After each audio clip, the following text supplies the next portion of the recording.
first step, you should have 4 sheets of paper. You are going to fold each one in half. So line up your corners, use your bone folder on the flat side, make a crease, and that is 1 folded page. Okay.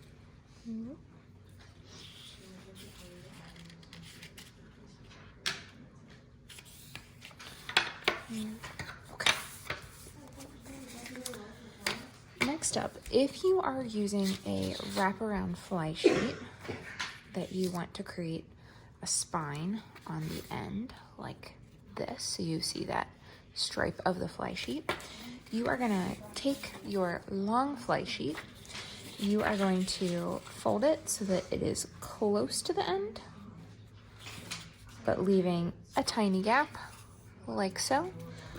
Crease it with your bone folder, and then you're going to turn it over and slide your page back until you have a tiny gap again.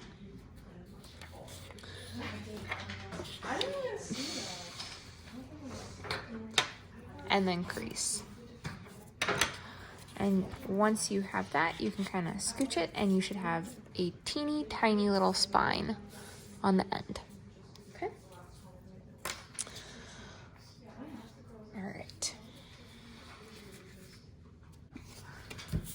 For the 4-hole stab binding, you are going to take your cover and one of the little hard chipboard punch guides, and you are going to line it up with the left side of your cover so that it is in line with the edge of your paper, not hanging over it, but stacked on top and in line.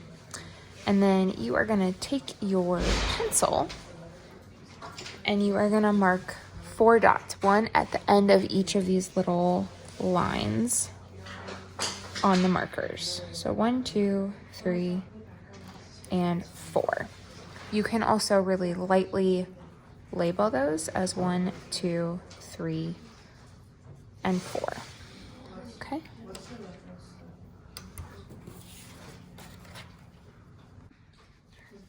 For the 4-hole binding, you are going to make sure that you've got your back cover and your front cover with the 4 holes marked, your fly sheet, which could be 2 or could be a wraparound, and all of your folded pages. So firstly, make sure that all of your folded pages are lined up on the same side so you can see all 4 folds over here. And if you are using individual fly sheets, you will stack 1 on top and 1 on bottom. If you are using a wraparound fly sheet, you are going to make sure that the spine of it, the folded part, is on the opposite side of all of the folds of your pages. So you can see all my folds on this side and the fold of the fly sheet here. And you just wrap it around like that. And you're going to stack and make sure that your back cover goes behind all of your folded pages and your front cover goes on top. Check right now and make sure that on the left-hand side, you've got all of the dots and the numbers. And on the right-hand side, you should have all of your folded pages. This is a French fold, so you should see the folded edges on the right-hand side. If you're using a wraparound fly sheet, you should see that on the left, right next to all of your dots. From here, you're gonna tap them to get them all into a nice stack. And then you are gonna use 2 binder clips to clip everything together. One up at the top, just a little bit in for number 1, and one down at the bottom, a little bit in from number 4. This is a good time to check and make sure that you're happy with how all of your pages are lined up. I'm really happy with how mine looks. It looks very square.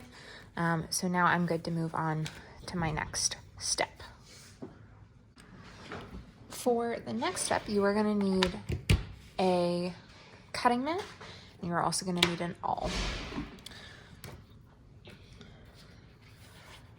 Once you've got all of your pages all lined up and binder clipped together, you are going to take an awl and you're going to punch through each of the 4 dots that you have marked. So start by laying it flat on your cutting mat and push straight down with like a little wiggle. Straight down with a little wiggle.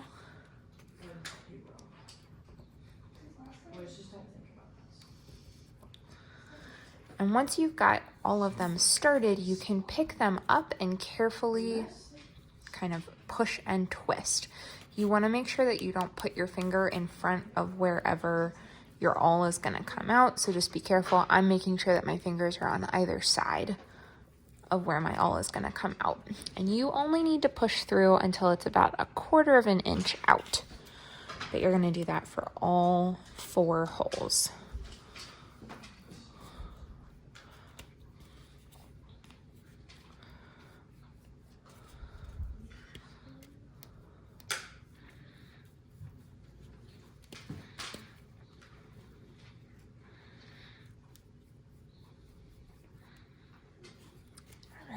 There we go. All 4 punched all the way through.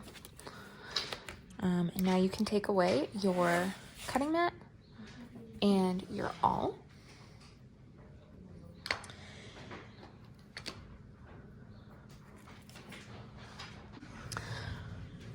For the 4-hole binding, you are going to need 16 inches of thread.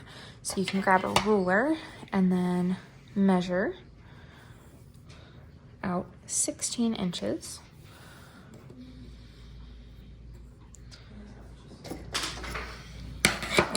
Cut that off and thread it onto a needle.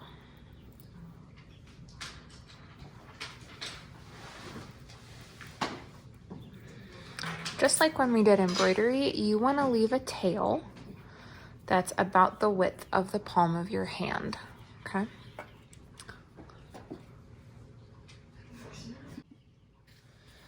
All right, so to bind our 4-hole binding, we are gonna flip onto the back of our book, which is where we can see all of the holes coming out of the back, and under our bottom binder clip, so the one closest to number 4, we are gonna slightly open it and put the far end of the thread. So not the one that is in our needle, but the side that is further away. So we're gonna just barely open it up and clip that end of the thread there. So you can see that if I tug on it a little bit, it's not gonna go anywhere. And then you can go ahead and flip the arms of your binder clip back down. To begin, you are going to go into hole number 4 from the back, so where we can see this pushed out. So you're gonna go in and pull it flat so there is no slack between the binder clip and where you're going in. You are gonna wrap your thread around the spine, just like this, and go back into the same hole from the back. So it's gonna make a loop that goes around your spine. When you get to this point, you should give it a little scooch so that it is making it's going perpendicular to the spine, and give it a nice tug so that it's laying nice and flat. Now we're going to wrap it around the bottom of our book, and we're going to go back into the same hole again and pull it through.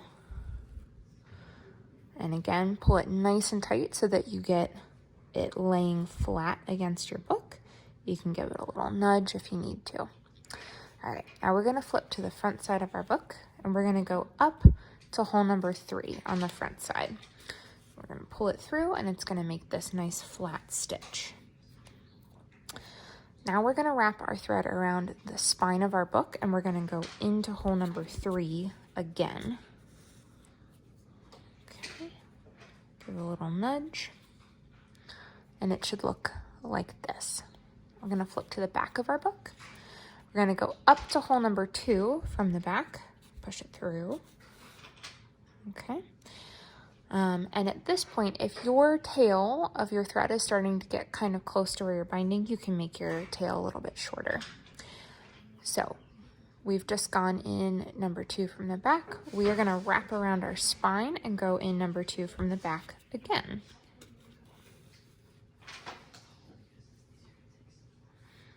Okay, tug it nice and tight. We're going to flip to the front.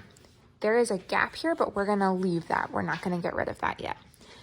First, we're going to go up to hole number 1 and push it through from the front. And we're going to wrap it around the spine of the book and go into hole number 1 again.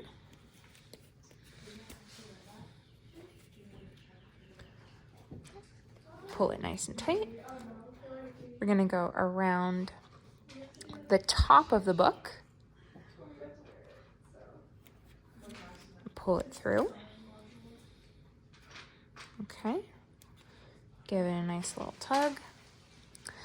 We are going to go down to hole number 2 and pull it through. Down to hole number 3 from the front and pull it through.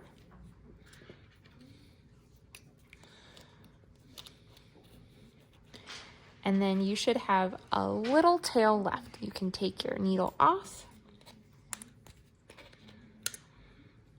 You can take your binder clip off the bottom, and then you are gonna tie these 2 little ends of thread together. Tie them once, and then tie them again to make a nice strong knot.